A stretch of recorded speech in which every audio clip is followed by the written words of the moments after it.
nyingi zilizopelekea kanisa kutoa. Na nikasema kanisa sio dini, kanisa sio dhehebu, kanisa sio jengo. Kanisa ni moyo wa mtu, maisha ya mtu ya ndani, roho ya mtu. Huyo ndiye kanisa. Kumbuka Mungu anasema Mungu ni roho, nao waabuduo imewapasa waabudu Mungu katika roho na kweli. Sasa ili huyo mtu aharibikiwe, adui anamtafutia vyanzo vya uharibifu na anaharibika. Ndiposa unasikia mtu amerudi nyuma kwa kuanguka dhambini, kuanguka kwenye uzinzi, kwenye ulevi, kwenye uchawi na yafananayo na hayo. Yote hayo ni matokeo, tunaita vita vya kiroho. Vita vya kiroho. Katika kitabu cha Efeso ile sura 6 fungu la 10 mpaka 18, Mtume Paulo kwa kanisa la Efeso anaandika kusema hatimaye analiagiza kanisa, anawaagiza wanawake, anawaagiza wanaume, wavulana kwa wasichana, waumini wote waliomkiri Yesu Kristo kuwa Bwana na Mwokozi wa maisha yao, anawaambia hatimaye mzidi kuwa hodari katika Bwana na katika uweza wa nguvu zake. Anasema vaeni silaha zote zake Mungu, ili kwa hizo silaha mpate kuzipinga hila za shetani. Maana hila zipo. Wengi wanaweza wakaelewa namna ya kuyashinda majaribu kadha kadha, lakini kitu kinachoitwa hila, wengi wameshindwa kwenye eneo la hila, na huwezi kuing'amua ama kuishinda roho ya hila isipokuwa ndani uwe na Roho Mtakatifu. Na huwezi kuwa na Roho Mtakatifu isipokuwa neno lake Kristo liwe kwa wingi ndani yako. Wakolosai 3:16. Mungu tunapewa sifa. Kwa hiyo nikajaribu kuonyesha nini sababu inayopelekea kanisa kupoa. Nini sababu? Kwa nini? Na kanisa likipoa, manake limetoka kwenye mlengo wa imani. Kupoa kwa kanisa ni kutoka kwenye mlengo wa imani, ni kuacha ile imani, ni kuacha ile makusudi ya Mungu. Mtu anaanza kwenda vile anavyoongozwa na ile roho ya adui. Tukaangalia kwa sura, tukaona vyanzo vya uharibifu vilivyopelekea kanisa kupoa. Kilichosababisha kanisa kupoa ni kwamba kanisa limekuwa vuguvugu, limekuwa baridi, halina moto. Kwa kila uchafu unakuja, ndivyo utasikia ndani ya kanisa.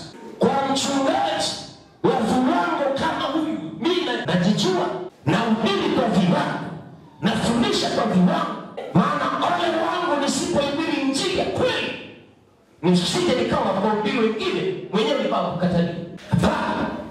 Shawaambia ataweza ajitahidi, ajibidishi. Biblia inasema wawili watakwenda kitandani, mmoja atwaliwa, mmoja acho. Mungu anisaidie nisiachwe, na Mungu akusaidie usiachwe, na Mungu akusaidie usiachwe.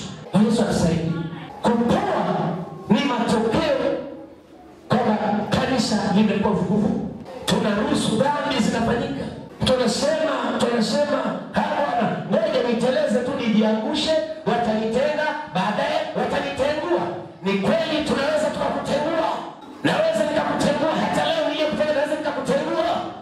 Na wewe ambaye hatujakukamata, hatujakuona, ujue wanaokamatwa, wanaotengwa ni wachache sana kuliko wale ambao hawajaonekana kwa macho ya nyama. Unaheri hata ulioonekana kwa macho ya nyama, unaheri kuliko wewe ambaye haujaonekana bado unajificha. Lakini kumbuka, macho ya Bwana yanaona kila mahali, hakuna mtu atajificha. Usikubali dhambi, ikatae dhambi, ikimbie dhambi, usikubali povu. Kilichopelekea kanisa kupoa, pepo wachafu angalipo katika maisha ya watu. Katika kitabu cha Waamuzi sura 1 fungu la 27 mpaka 28 na Mathayo 12 mstari wa 43 na maandiko mengine yanaorodhesha pepo wachafu angalipo katika maisha ya watu. Usikubaliane wewe nyumba ya pepo. Maana anasema pepo mtokapo mtu huenda mahali pasipo maji, na kisha anarudi tena akisema wacha nirudi niangalie kwenye nyumba.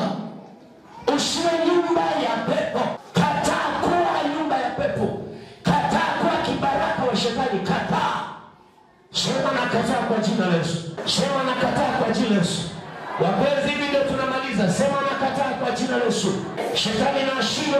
Yesu.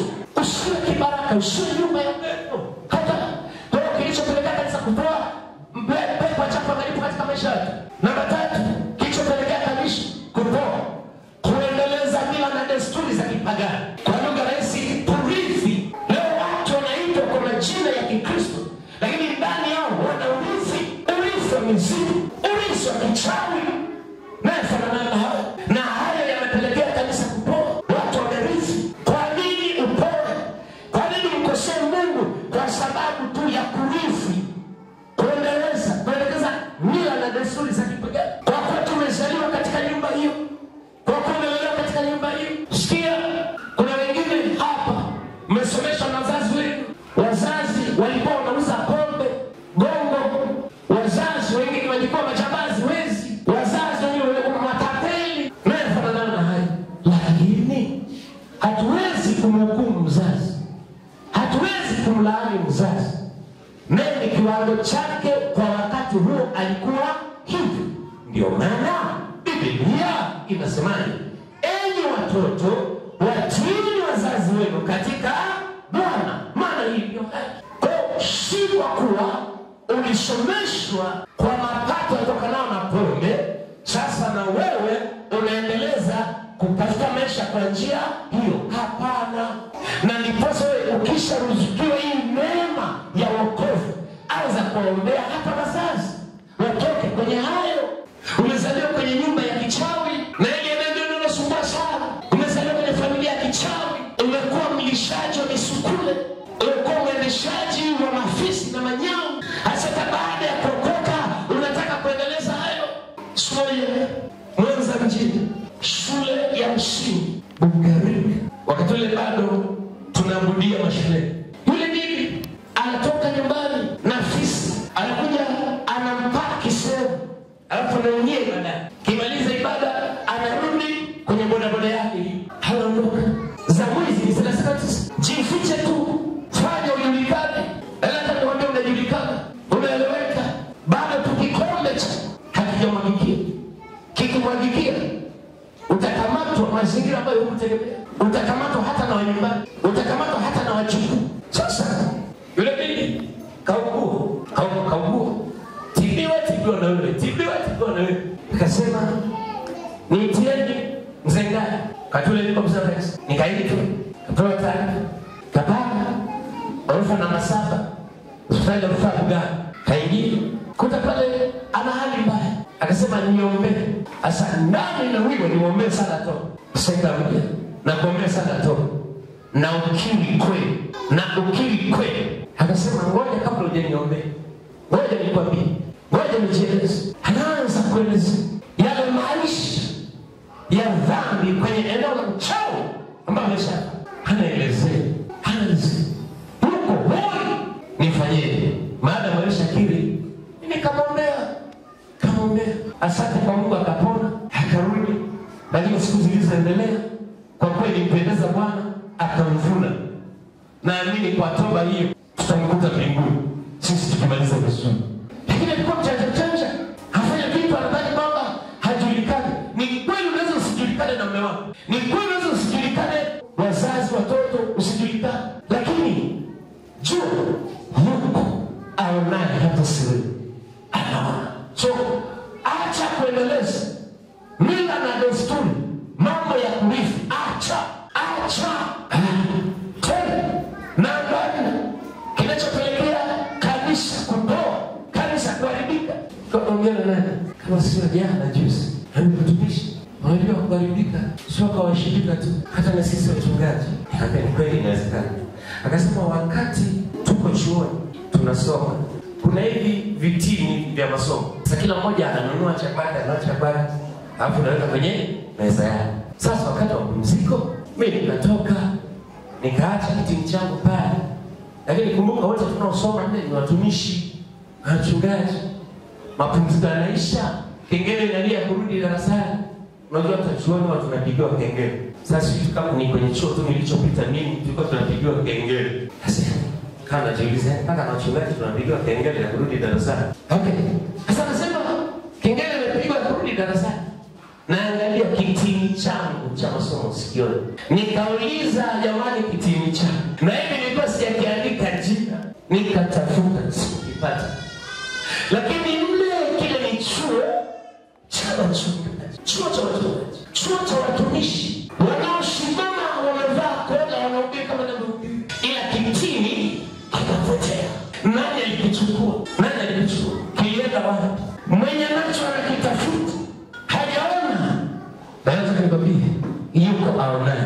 Hata wewe anamjua aliyeondoka na kitini hicho. Anamjua.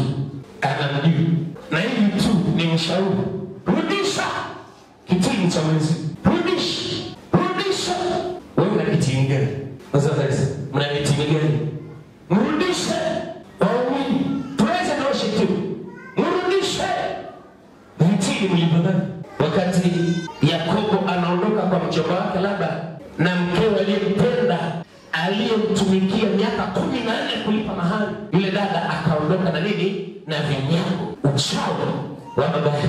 Kaondoka na vitini, anatembea navyo. Mbele safari Mungu akasema siende na wenye vitini, waambie wakusanye. Yakobo akatoa tangazo. Jamani leteni. Huwezi amini. Wakaleta wengi. Kumbe hakuwa yeye peke yake. Alikuwa ameshavisambaza, amewauzia hiyo roho na wale waliopanda. Wakaleta akavirudika. Biblia inasema Yakobo akavichukua akavichimbia. Vinyago. Vitini. Watu wanaondoka navyo. Haya yamepelekea kanisa kupoa. Na kisimama hapa mna ujanja. Ninashukuru Mungu. Unajua mimi nilizaliwa mwaka 2018. Sasa wewe sema, fanya toba kwamba mimi nimekuwa nikitumikishwa kwa mambo ya ushirikina, lakini tangu leo naacha na nikataa roho. Hata jana shuhuda zako sio za kweli. Kama ni shuhuda mimi, ushuhuda wako unaijenga roho yako, nafsi yako. Leo tupo, kesho tupo. Jifunze kwa neno tangulia. Kwa nini uende jehanamu? Na mimi mhubiri wa kweli hivi nanyosha mahubiri haya kukusaidia.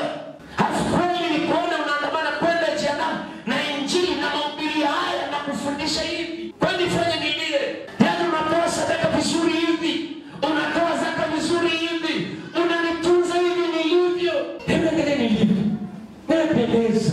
Ni matokeo ya utumishi wako. Leo hii utumishi wako upotee. Hamna. Utumishi wako, sadaka zako ziwe mbegu itakayosaidia uvune mara 100 duniani na kisha uzima wa milele mbinguni. Hatuendi mbinguni kwa sababu tumezaa. No. Tunaenda mbinguni kwa sababu tuko moto, hatujapoa. Hapa ningekuwa natangaza labda miujiza, labda kuita msukule fulani. Kwamba kwenye la bonde ninaona kuna msukule njoo. Yaani kutaka watu hapa, yaani hata watu singeposha kama kule, unakuja kuangalia msukule. Mungu anisaidie. Akinipa neema ya kuchomoa msukule mahali ulipo sawa. Lakini mimi sijaitiwa hayo. Mimi nimeitiwa kufundisha neno limwambie mtu hapa duniani na kisha uzima milele mbinguni. Mungu anisaidie. Kwa hiyo acha zile injili zile naziita nini? Social gospel. Injili za kijamii, injili za mafanikio, injili za bla bla. Watu wanapenda hizo. Naenda kutabiriwa. Ili nipa shida. Nimeenda Arusha. Pale kakuta nimepambanishwa. Kulikuwa na wahubiri 3. Wa kwanza analiza. Wa pili ndio ni nabii. Watu wamekuja kila mmoja. Nabii na mimi nitabirie. Nabii na mimi niambie. Mimi kama ni nabii ndio huu. Wakukuambia acha kuendeleza mila na desturi ili ukutane na Mungu, ili ukubalike na Mungu. Hili ndilo neno la kinabii la kukusaidia. Kwa hiyo alipomaliza, kesho yake nikasimama na mafundisho haya. Siku iliyofuata, matangazo likitambaa kubwa, imeandikwa Apostle Robert Ngai kutoka Mwanza atakuwepo kukutabiria.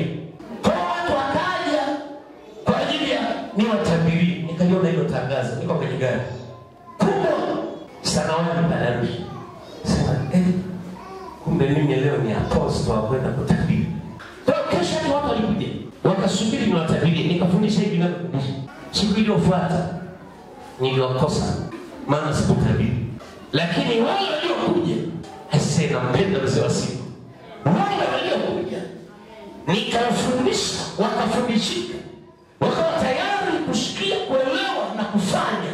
Tulipoanza kuomba, wingu la mzee wa siku likashuka, Baba mwenyewe akashuka, akaanza operation katika maisha ya watu. Watu walifunguliwa, hata mimi nikabaki mshamba. Wakaanza kuambizana, jamani, sivyo na tulipotarajia. Huyu mtu si wa kawaida. Kesho yake watu walijaa. Nilifanya ibada mpaka saa 3:30 usiku. Mungu atusaidie. Hebu hiari tamani kufunguka, achana na kuendeleza na mila na desturi. Lakini namba 4 ikasema madhabahu za uharibifu hazijavunjwa. Ufunuo 2:13 nasema na chuma haluka, nipo kwenye kiti cha enzi cha shetani, nipo kwenye madhabahu ya shetani. Siku moja niko Dodoma hivi karibuni, sasa mwenzangu akaniambia chumba nimeshalipia, lakini sitalala kwa leo. Alilala jana yake. Sasa hiyo amekaa mpaka saa 4 saa 5 akaamua kuondoka. Akaniambia usilipie chumba hiki ambacho nimeshalipia, wewe ukitumie. Nikamwambia sawa. Usiku kaingia kula. Na nilichokutana nacho kwenye hicho kitanda, kwenye hicho chumba, nikasema heri ningelipia, maana nilikuwa na hela kabisa ya kulipia chumba, maana nimelala hicho chumba. Yaani sikulala. Mauza manganga unanyanyuliwa, unaona kitanda kinazunguka.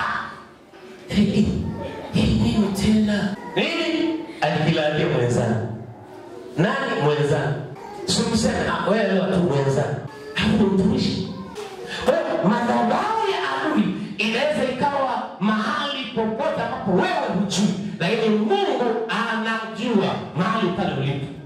Na anasema anajua mahali ukapo ndipo kwenye kiti cha enzi cha shetani. Lakini kwa sababu unamwamini Yesu, umelikiri jina lake na wokovu kamili uko ndani yako, yeye Mungu atakusaidia kuvunja hiyo madhabahu ya uharibifu mahali pale ili ubaki salama. Hapo utakuta biashara nyingi zinaendelea. Una mtaji wako, lakini ghafla mtaji unakufa. Hakuna kinachoendelea. Kwa nini? Kuna madhabahu. Napoongea hivi, hizo madhabahu za hasara zianze kuvunjika, zikuachie katika jina takatifu la Yesu. Itikia amen. Tuliona hiyo maandiko Waamuzi 2:2, Kumbukumbu la Torati sura 7 fungu la 1 mpaka la 5, na Kumbukumbu la Torati sura 12 mstari wa 3 na kuendelea.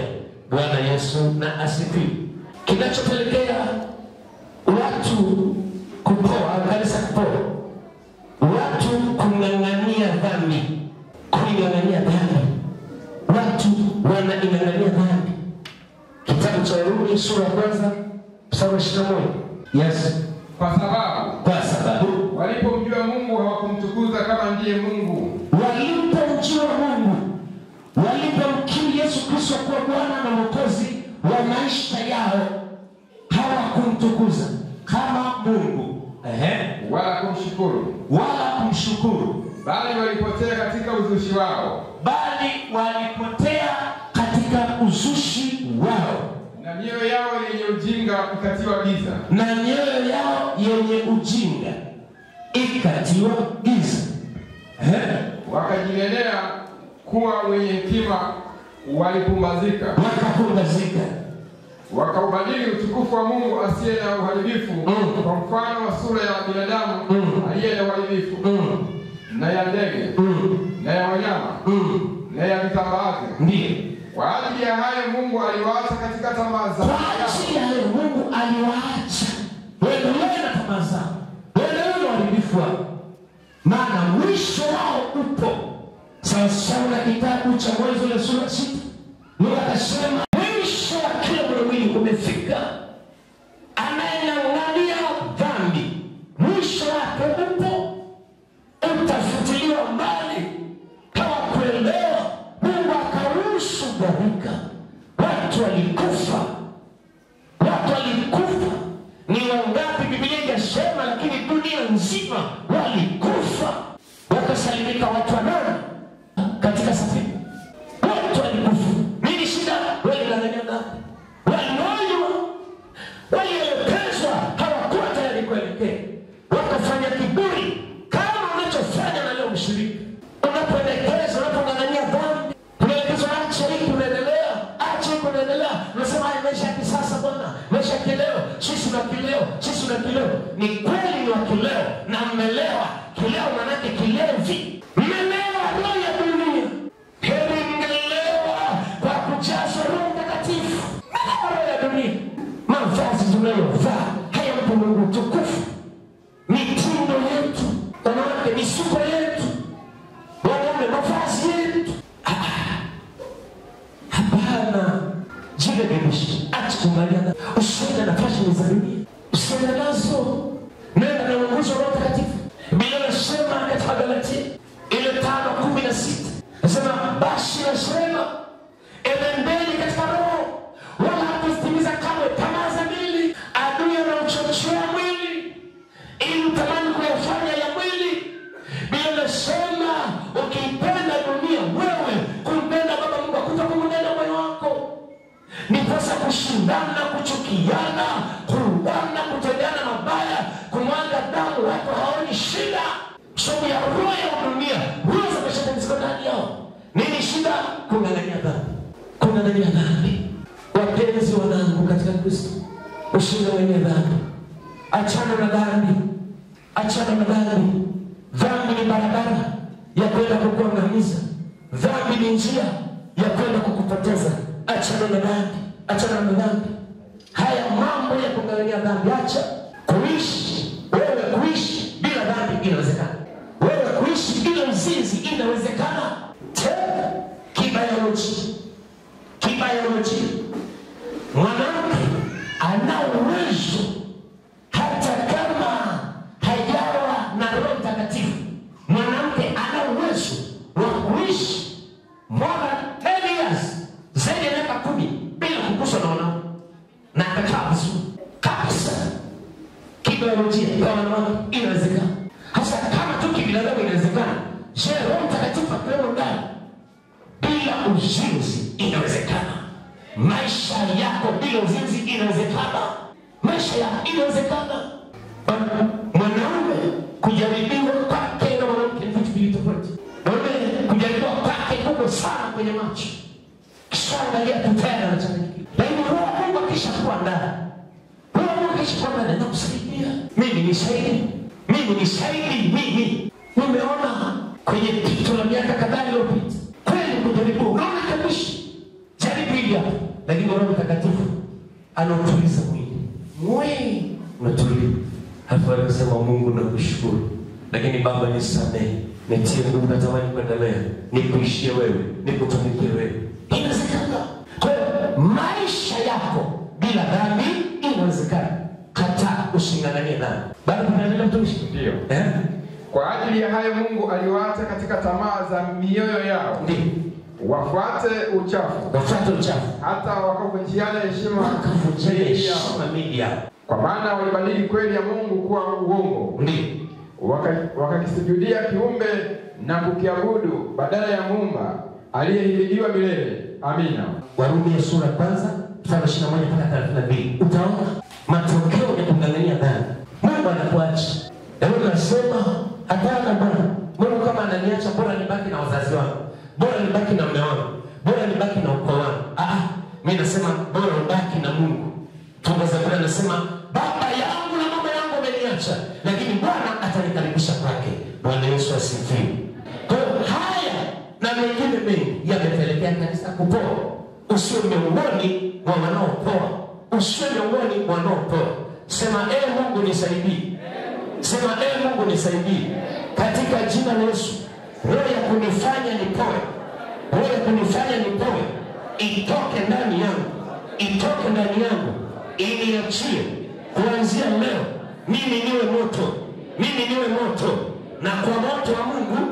Na kwa moto wa Mungu. Ndani yangu. Kila jini.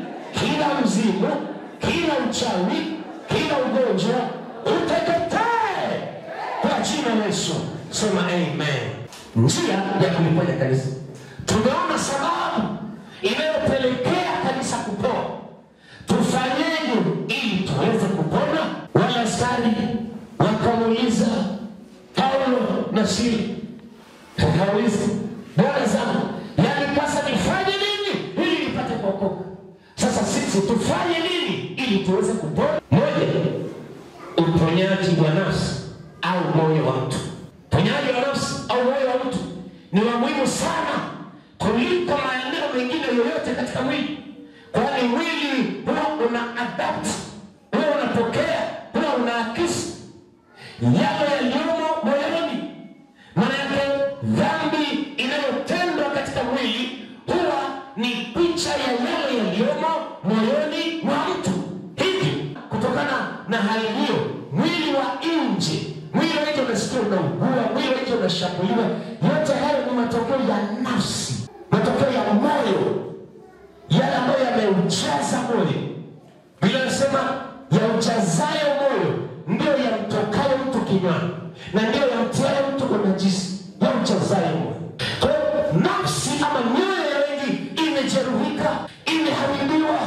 Sasa ili tuweze kupona, hatuna budi kuhakikisha kwamba uponyaji wa nafsi, uponyaji wa moyo uwe namba moja.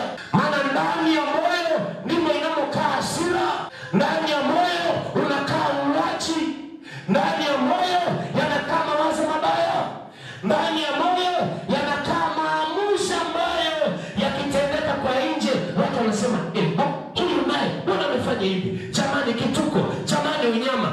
Kweli ni unyama na ni zaidi ya unyama. Hayo ndio yaliyo ndani ya nafsi ya mtu, ndani ya moyo wa mtu. Ili tuweze kupona, kanisa lisio na ubaridi, lazima moyo wa mtu, nafsi ya mtu ipone kwanza. Lazima ipone.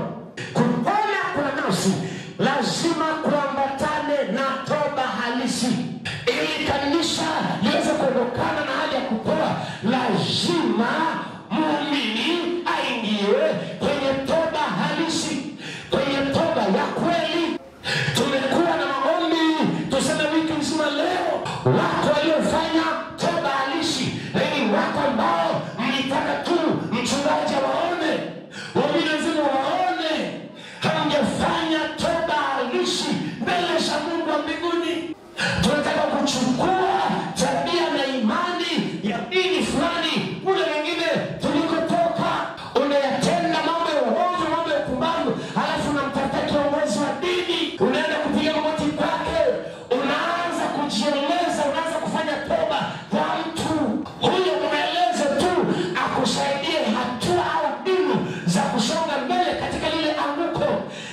Toba halisi, toba halisi ni mbele za Mungu wa mbinguni, kumwambia Baba, nakiri nimetenda uovu, nakiri nimetenda upumbavu, leo hii nageuka na iacha hii dhambi.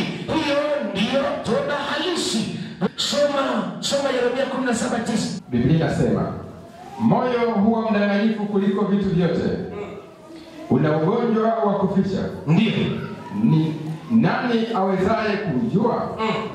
Mimi Bwana nauchunguza moyo, na vijaribu viuno, hata kumpa kila mtu kiasi cha njia zake.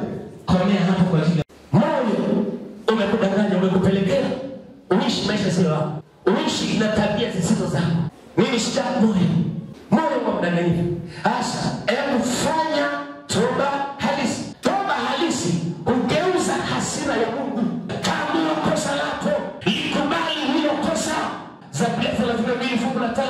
Likubali hilo kosa, likubali hilo kosa. Wengi wamekuwa janja hata kwenye mambo labda unavyoona unakuza giza, unatumikishwa kwenye mchana kushirikina, unajua kabisa, unasema unajua mimi mchungaji naota ndoto, naota ndoto. Sawa, lakini zile ndoto ni viashiria, nikakufundisha ni viashiria. Umefungwa wewe. Kubali kwamba mwenye dhambi, fanya toba halisi, kubali hilo kosa. Namba 3, hiari kuliacha hilo kosa. Hiari kuliacha hilo kosa. Nazungumzia hatua za toba halisi itakayokupelekea wewe kushinda. Acha maisha ujanja, natamani ushinde kama na Kristo alivyoshinda mauti na kuzimu. Nataka na wewe na kuombea na wewe ushinde. Liitwe kanisa la washindi, utembee ushindi, uwe mwanamke wa ushindi, uwe mwanaume aliyeshinda, uwe mfanyabiashara aliyeshinda, uwe mkulima aliyeshinda, uwe mhubiri, mwimbaji aliyeshinda, wote tuitwe washindi. Hizo ni hatua za toba halisi. Hiari kuliacha hilo kosa. Jifunze neno la Mungu kwa bidii. Wakolosai 3:16. Jifunze neno. Wengi hamna neno. Ndio maana unapokutana na vishawishi kule pasipo neno, mpenzi, utakwenda unaanguka. Na mahubiri haya unasikia, unaanguka. Wengine mnaingia kama kanisani, mnachati na wapenzi wenu, mnachati. Oya, nimeshaingia. Akamchungaji leo kametungangania. Yaani hata akamaliza ibada. Uko wapi? Niko tu hapa American chips. Agiza chips moja na mishikaki 7 na kuja kulipa. Ibada inaendelea. Kama kametungangania, yaani hata sisi tunatoka saa ngapi? Ndio bosi. Ukiona mtu anachati kanisani, chukua simu niletee. Sio mwambie acha kuchati. Chukua simu niletee. Na kama anangangania niambie, hata kama nahubiri hivi, njoo tu uvunje ukimya. Mimi nitaenda, nitakuja nitachukua hiyo simu. Nitafanyaje nitakachoamua. Sasa naivunja. Mchungaji nimevunja hii simu, si 28. Sawa? Naivunja hiyo 28. Baada ya ibada nitamwambia mzee Jackson akulipe. Siji na kanisani poka. Nenda kwenye kanisa la simu za kuchati. Hapa ni injili, hapa ni neno, hapa ni watu kuelekezwa, wamjue Mungu, waache dhambi, wapewe kushinda. Tofauti ni utatamugwa. Ndio maana machawi yameingia pale kanisani. Unaona tu kama kanacheza. Haleluya, haleluya, haleluya, haleluya. Kakiinama hivi mwanake kanawapulizia hewa chafu. Ghafla tu unaanza kuona kichwa kinauma. Ghafla unaanza kuona unachanganyikiwa. Kumbe kalikuwa katikati kanawapulizia. Lakini kwa injili hii, kwa imani hii ambaye ndani yako kuna neno, apulize asipulize, sisi tunaendelea, sisi tunashinda na zaidi ya kushinda katika jina la Yesu Kristo. Wapulizaji, pulizeni sana, lakini tunasonga mbele kwa jina la Yesu Kristo.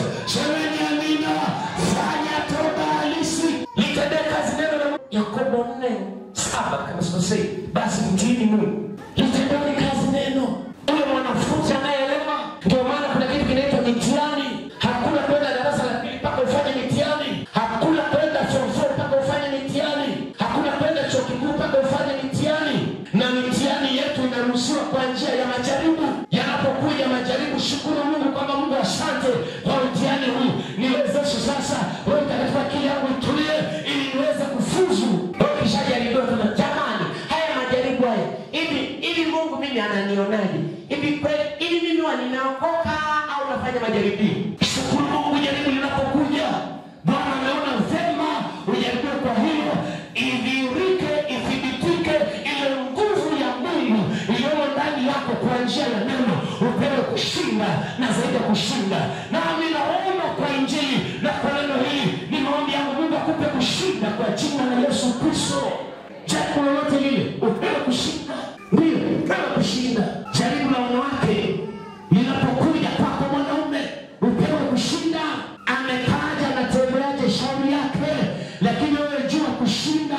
Siku moja niko Mwanza mjini, bado naishi Mwanza. Tuko na mwenzangu, mzee wa kanisa mwenzangu. Tumefika pale Mwanza hotel, wenyeji wa Mwanza. Tunaelekea liliko soko kuu sasa hivi. Wakati ule ilikuwa stendi ya mabasi. Sasa pale Mwanza hotel, tunaivuka Mwanza hotel. Mbele kuna kituo cha watoto. Tuna cross tuelekee eneo moja wanaita Makoroboi.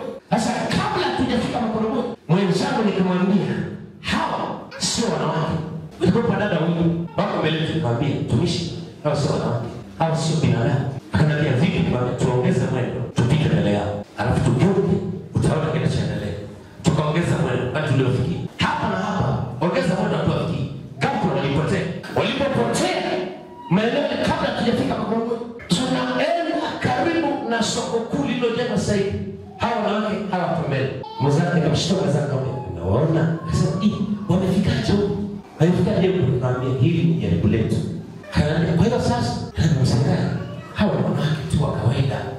Hebu tuende Salimia. Nikamwambia, ukienda kwa Salimia kwa lengo la kwamba umeshawishika uwatongoze, ndiposa umesajiliwa jina lako kwa Mungu, mzee umekwisha. Kwa hiyo mwanaume, usurushi matarajio ya mwili wako. Kwa hiyo unaona amevaa shui na kuaje, nguo imebana. Acha kubana hata akibaki uchi. Macho yako yatiwe protector kwa damu ya Yesu Kristo. Haleluya. Sema protector. Na angalia asitamka. Ndio mnatusumbua. Na kumesema protector. Kuna hizi simu hizi ziwekani protector. Ukiangusha kwa bahati mbaya, protector ndio inapasuka, alafu kio kinabaki salama. Moyo wako, nafsi yako ibaki salama. Na kuwekea protector kwa damu ya Yesu Kristo. Macho yako yakiona kimwili pia, akipita ajinyonge, tembea jinyonge sana. Mwambie ongeza mpaka ukatike, lakini ni protector kwa damu ya Yesu Kristo. Haleluya. Maana kingine akipita mbele, shida kanaanzisha misukumo ya ajabu. Akembamba tu kama kanajilazimisha kujizungusha kidogo, ukakatika ule. Wenzio tuna protector, hatuwezi kushawishika, utajinyonga mpaka utakatika. Shindwa kwa jina la Yesu. Wanaume, haleluya. Ridhika na mkeo. Ni mfupi ni mwembamba, yukoje huyo. Maji ya kunde ataandikwa maji ya mpera. Huyo. Haleluya Bwana. Ningempataga weupe. Mwanamke sio weupe. Mwanamke sio weusi. Mwanamke ni tabia njema zenye kichwa cha Mungu ndani. Acha kutishwa na viwiliwili. Vingine ni vichoka tu. Wanaume, haleluya. Na nyie vijana msiotaka kuoa, toka mabinti wametulia, binti wazuri, halafu bado macho yako mia kama lisana disco. Vijana weni, mabinti wako wazuri hapa. Wala mabinti watakatifu. Wanajua kuvaa vizuri. Wewe unaenda kutafuta wenye kuvaa vinini. Manake na wewe mwanaume kijana una kinini cha kiroho wewe. Sasa hata hatutangazi jumba. Sione kama kuna dalili ya harusi. Yaani pamekuwa na ukame. Lakini kwa neno hili Mungu tusaidie. Mungu lishuke. Wanaume wa Bwana wafungulie macho na akili. Yesi ndio tunaenda tu kwenye kumbi za wengine. Tunaenda tukwenda kucheza show za wengine. Hakuna, tucheze na za kwetu. Mariamu siuelewe. Haleluya. Iwe nyumbani unakufa, unaenda kutafuta nguvu, hatuoni na nguvu. Una suti ngapi? Hiyo una suti ngapi? Ni hivi, hata kama anakauka nikuvae, huyo ni mwanaume, nipokee hivyo. Mabinti, acheni mchizi. Pokea. Hivi ni kabila gani? Wewe chua ni mwanaume. Basi, mimi msukuma kwa kweli, sometimes Wamasai, unajua Wamasai, acha ujinga. Hata kama ni Mwarabu, beba. Na nyie mbio kwenye ndoa, kaeni na ume zenu vizuri. Yaani hata kama akieleweki, kikitoka nyumbani kimwanaume, kuja kurudi ni wiki F. Ndio kinakuja. Alafu kimechoka, kimechakaa.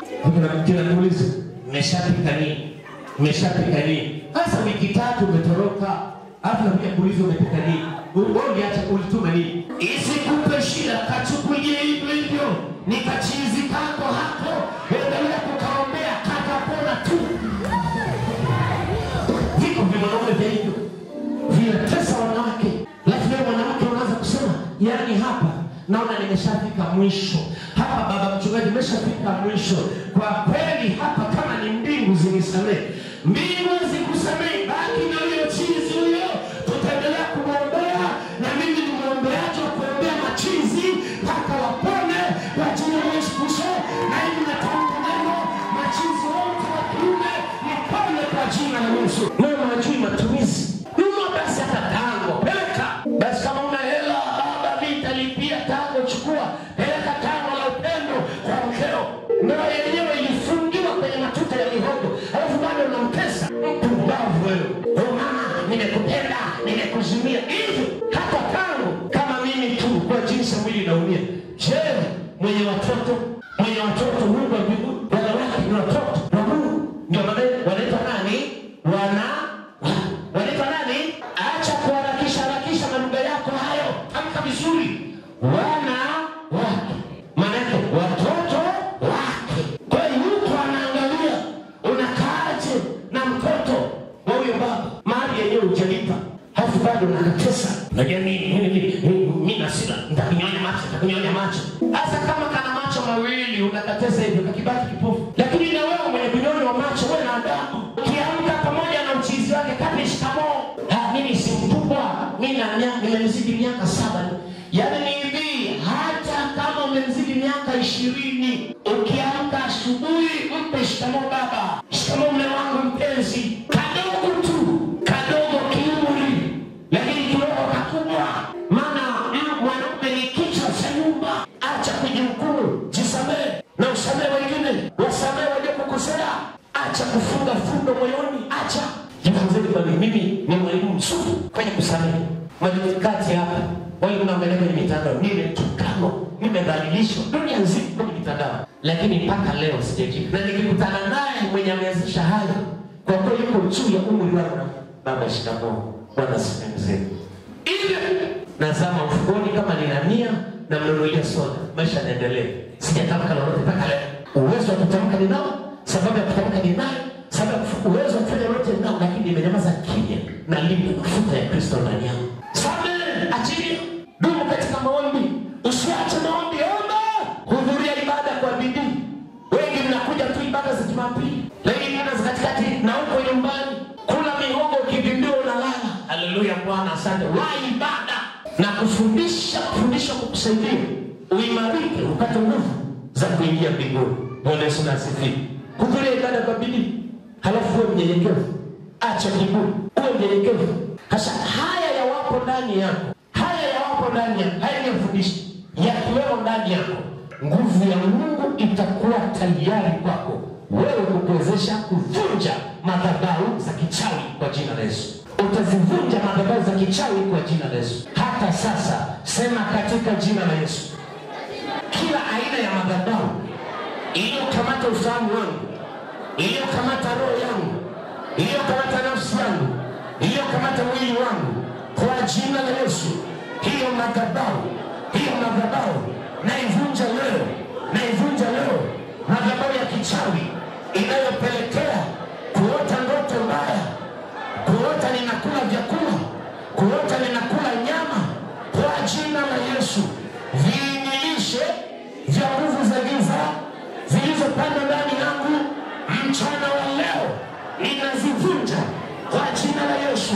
Kwa nguvu alizonijalia Mungu, ili kwa hizi nguvu kazi ninayofanya, biashara ninayofanya, nipate utajiri kwayo, kwa jina la Yesu, kwa jina la Yesu. Madhabahu za kichawi, madhabahu za kichawi ninazivunja leo, naziharibu leo, naziharibu leo. Madhabahu za kichawi, madhabahu za kichawi zilizoharibu akili yangu, zilizoharibu mipango yangu, zilizoharibu afya yangu, zilizoharibu familia yangu, kwa jina la Yesu. Madhabahu za kichawi, madhabahu za kichawi na wachawi wote, katika jina la Yesu, katika jina la Yesu. Chukia, hii ni vita, hii ni vita, hii ni vita. Madhabahu za kichawi zitakugusa, ila leo nimemwomba Mungu hakufungue, hakufungue. Wewe sio wa mambo haya, wewe sio wa viwango hivi. Unafanya biashara, unauza sana, lakini usielewe pesa imeenda wapi. Kumbe kama tumisha wangu pasta nsipo alivyoshuhudia, yule mwendesha baskeli mnaita uendesha, wale anaendesha namna hii, wale anaendesha namna hii, yule mwanafunzi amekaa kwa nyuma kama abiria, amekaa kwa nyuma kama abiria. Sasa ilikuwaje? Akatega mikono. Alipotega mikono, baada ya kufanya mambo yake akachapachipu, alipotega mikono namna hii, ghafla zile pesa zikatoka zote kwenye mifuko ya yule mwendesha baskeli. Lakini anageuka namna hii, anakumbuka huyu mtoto tena ni mwanafunzi, tena ni mwanafunzi.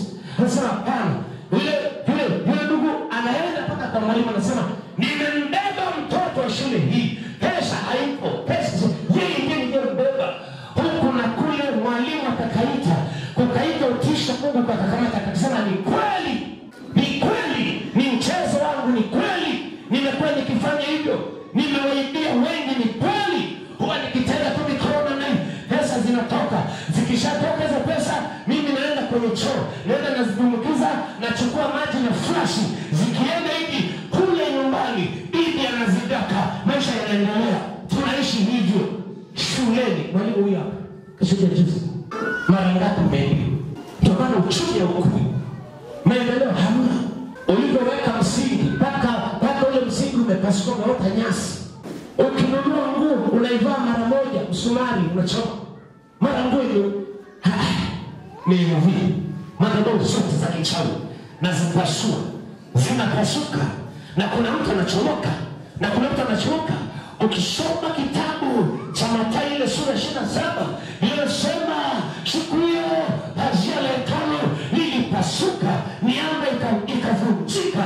Haitoshi, inasema makaburi yakafunguka, alafu miili ya watakatifu ikatoka kwenye makaburi. Kama kuna kaburi lilikumeza namu yako makaburi, unaweza ukaenda kusuka tu saluni. Mtu anacheza na kichwa chako, anachukua toroli moja, anauchezea na mzika, akili yako yoshe mzika, na anaifanya kazi vile ambavyo inafaa. Leo hii, hilo kaburi, hilo zika akili yako, hilo zika mikono yako, hilo zika pesa zako, na lipasua kwa jina la Yesu Kristo. Alafu unachomoka humo, unatoka kwa jina la Yesu. Na hivi napita mara moja, chomoka, toka kwenye kaburi, toka kwenye hicho kifungo, kwa mamlaka ya jina la Yesu Kristo, kwa mamlaka ya jina la Yesu Kristo. Funika macho, kwa jina la Yesu Kristo. Binti yangu ufunguliwe, ufunguliwe. Umetumikishwa kwenye nguvu za giza kwa kujua ama kutokujua. Mchana leo, hilo kaburi, hilo madhabahu, naivunja, naivunja, naivunja, ivunjike, ivunjike, ipasuke. Alafu wewe uchomoke humo. Sema katika jina la Yesu. Sema katika jina la Yesu. Sema katika jina la Yesu. Sema katika jina la Yesu. Kila madhabahu, kila madhabahu iliyofunga maisha yangu, kila madhabahu iliyoharibu maisha yangu, afya yangu, katika jina la Yesu. Madhabahu, pasuka leo, pasuka leo, pasuka leo, pasuka leo, pasuka leo. Niachie, niachie, niachie, niachie, niachie, niachie. Kwa jina la Yesu, kwa jina la Yesu, kwa jina la Yesu. Nikashekete, nakashekete, nakashekete, nikamamaso. Wacha chale, wewe baba chale, baba chale. Machie, machie, machie, machie. Mpisho, mpisho, mpisho. Kila moja play. Kama taomba, omba, naiona inapasuka, naiona inapasuka, naiona inapasuka, madhabahu inapasuka, madhabahu inapasuka. Play. Omba. Naiona inapasuka, naiona madhabahu inapasuka. Pasua madhabahu, pasua madhabahu, pasua madhabahu, pasua madhabahu, pasua madhabahu, pasua madhabahu, pasua madhabahu, pasua. Haya, chomoka, chomoka kwenye shimo, chomoka, chomoka, chomoka kwenye kaburi, chomoka, chomoka, toka kwenye kilinge, toka kwa jina la Yesu. Kwa jina la Yesu, kwa jina la Yesu, kwa jina la Yesu, kwa jina la Yesu. Rakashekete, rikamamamamamama, rakapapasho, rekasekete, Jeffrey, rikamasokoto, rokoshekete, rikamamama, rekasakata, rekasakata.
akuponye, Bwana akugange, Bwana akuponye. Ufunguliwe na uwepo huu tangu leo, tangu leo ufunguliwe, ufunguliwe na uwepo huu katika jina la Yesu. Ni saa ya Bwana kukupatia. Hii ni saa ya Bwana kuweka hapa. Ufunguliwe, ufunguliwe, ufunguliwe. Baba, ninakushukuru.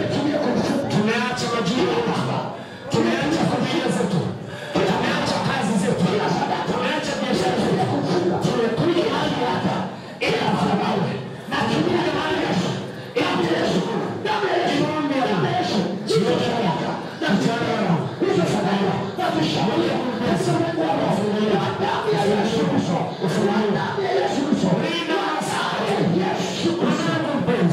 Katika Kristo ufunguliwe na uwepo nafsi yako wamafaitia nafsi yako nafsi yako inaitoa anasema inaitoa nafsi yako inaitoa nafsi yako inaitoa nafsi yako inaitoa nafsi yako inaitoa nafsi yako inaitoa nafsi yako inaitoa nafsi yako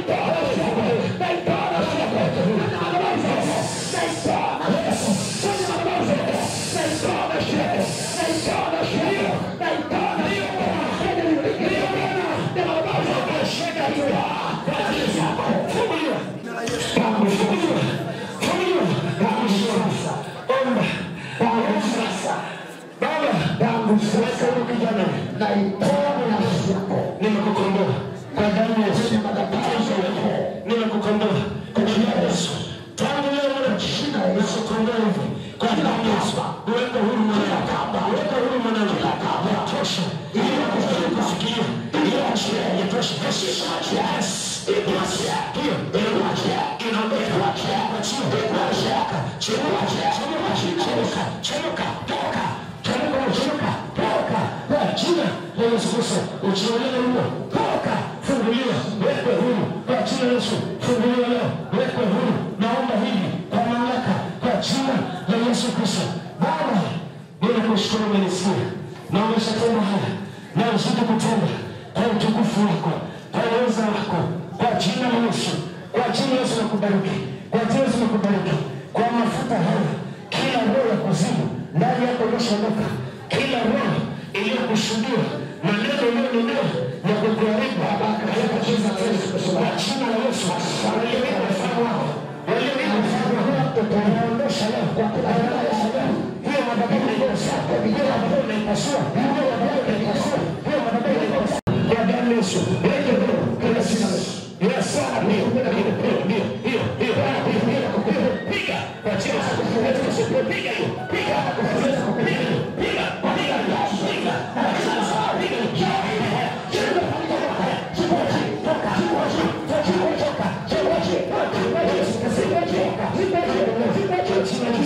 na kutangulia amani, na kutangulia ushindi, uponyaji, neno la Bwana iwe juu yako kwa jina la Yesu.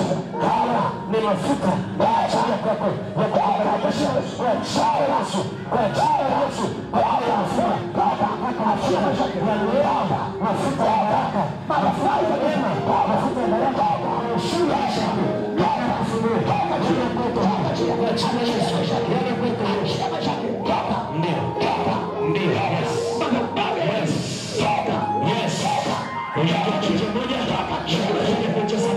uliingia kwa njia moja na kutawanya kwa njia saba, uliingia kwa njia moja na kutawanya kwa njia saba, tena kwa moto. Haya, toka, watumishi omba katika jina la Yesu, binti amefunguliwa kwa jina la Yesu. Kila roho ya uharibifu, kila nguvu ya giza, achia mtoto, achia mtoto, maharao ya uharibifu, kwa jina la Yesu, funguliwa damu ya Yesu, ina ushindi, ina baraka, ina uponyaji na kila kitu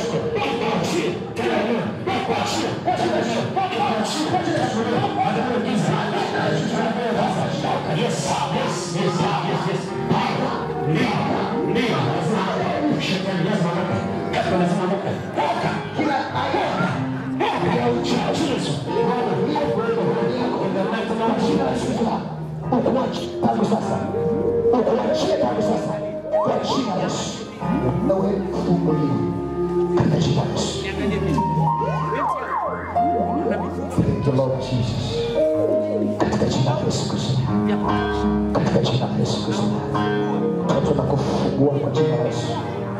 Na kufungua mtoto kwa jina la Yesu. Chochote kilichofanyika kwako, kila aina ya madhabahu ya uharibifu inayokaa ndani yako, kwa mamlaka jina la Yesu Kristo, naivunja kwa damu ya Yesu. Naivunja kwa damu ya Yesu. Naivunja kwa damu ya Yesu. Naivunja kwa damu ya Yesu. Naivunja kwa damu ya Yesu. Hii ndiyo sababu mwana wa Mungu Yesu Kristo alidhihirishwa ili kuzivunja kazi za ibilisi. Kazi za ibilisi ndani yako zinabudi kuvunjika sasa kwa jina la Yesu Kristo. Kila uharibifu takataka zote naziteketeza kwa macho, kwa macho naziteketeza kwa macho ndani yako kwa jina la Yesu. Toto funguliwe tangu sasa katika jina la Yesu. Thank you Lord Jesus. Baba, katika jina la Yesu Kristo, asante kwa neema yako. Kila mabavu na madhabahu za uharibifu ndani ya binti huyu nazivunja sasa, nazivunja sasa, nazivunja sasa kwa mamlaka jina la Yesu. Nazivunja sasa, nazivunja sasa, nazivunja sasa, nazivunja sasa kila madhabahu za uharibifu kwa mamlaka jina la Yesu Kristo. Kwa mamlaka jina la Yesu Kristo, kila madhabahu za uharibifu kwa jina la Yesu Kristo, kila giza iliyokata toka kwa jina la Yesu, kwa jina la Yesu. Shetani naweza kuzichia maisha yake kamata, nasichia maisha yake toka, toka maisha yake, toka achia, achia maisha yake, achia maisha yake, achia maisha yake Yesu. Madhabahu za Yesu, madhabahu za ukoo, ile madhabahu za ukoo, madhabahu kwa madhabahu za madhabahu za ukoo, toka, achia, toka, achia, toka, toka, toka,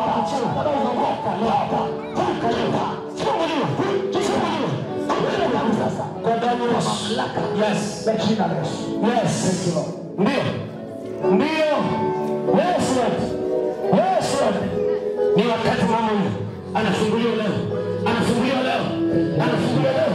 Haya sio maisha yake, haya sio maisha yake, haya sio maisha yake, ni maisha ya utumwa, maisha ya vifungo vya madhabahu ya giza. Mama, katika jina la Yesu, ajendelea, funguliwa, mama, funguliwa kwa jina la Yesu. Uliharibu maisha yako, uliharibu maisha yako, uliharibu familia kwenye kaburi la Yesu, ikaacha kwenye kaburi la mateso, kwa jina la Yesu, la mateso, pata kufunguliwa. Na kwa sadaka hii kubariki marehemu machoni ya Mungu, watoto watafanya vizuri popote walipo. Nimeomba, nimebariki kwa jina la Yesu. Za uharibifu, madhabahu za ukoo, madhabahu za ukoo, madhabahu za ukoo, baada ya Yesu tunakubariki kwa jina la Yesu.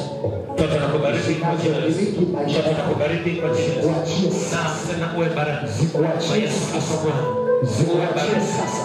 Natamka madhabahu za ukoo zinazoyamiliki maisha yako, natamka kukubariki, umesharikiwa hizo ashirikiwa zilizoshikilia madhabahu kwa jina la Yesu sasa, kwa jina la Yesu Kristo.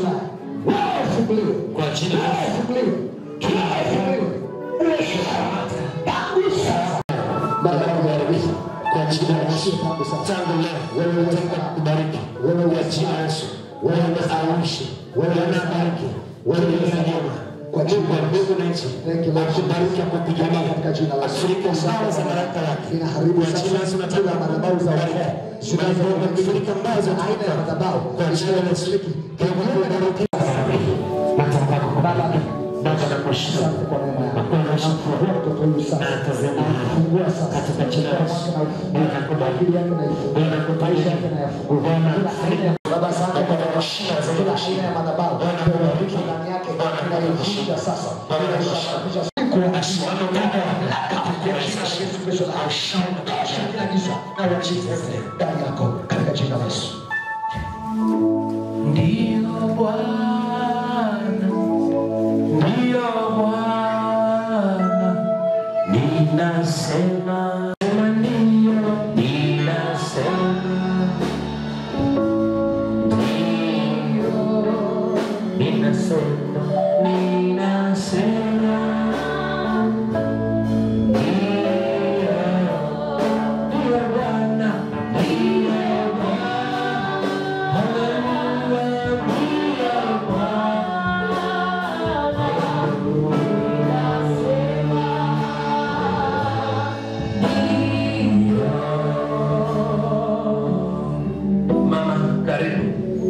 mashamba yake mtu kayang'ang'ania ili apate faida.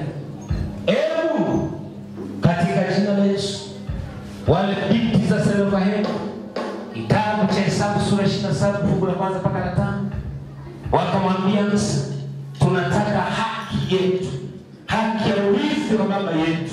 Inakuwaje mashamba yetu ama mali zetu zitekwe? Tunahitaji urithi wa haki yetu, mali ya baba yetu. Ndivyo mama huyo anapodai madhabahuni.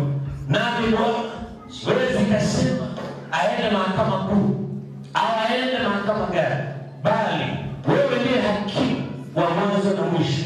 Nami naweka mbele ya madhabahu machoni pako kwa jina la Yesu Kristo, haki ya mama huyu irudishwe mara moja.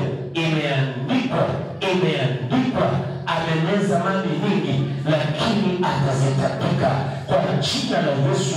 Wale machoka walioweza mali yako, waliong'ang'ana mali yako mchana wa leo, na watapisha, waachie haki yako, hata yule mwanamke alipong'ang'ana kwenda kwa ile kadhi dhalimu, hata ile kadhi akahiari kutoa haki. Na leo hii Mungu wa mbinguni apelekee yule kadhi mwenye ile kesi, akupe haki ya mashamba yako, na si mashamba tu, hata afya yako, hata familia yako, hata uchumi wako. Rapashakate kwa jina la Yesu, kila aliyoiba haki zako ni madhabahu zimelalia, mchana leo kwa jina la Yesu, madhabahu yanalia haki za mama huyu. Shetani, toka njia. Yesu Kristo ndiye mfalme, Yesu Kristo ndiye Bwana. Akukemee, toka. Mashamba yake yarudishwe, haki zake zirudishwe. Wachawi mliong'ang'ana kuharibu nyota yake, mchana leo achia. Hapa ni madhabahuni pa Bwana Mungu atoaye haki. Mama, upewe haki yako, na utakuwa shuhuda mwaminifu kwamba Bwana ametenda.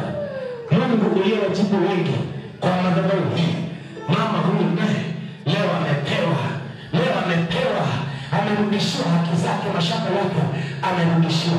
Mama,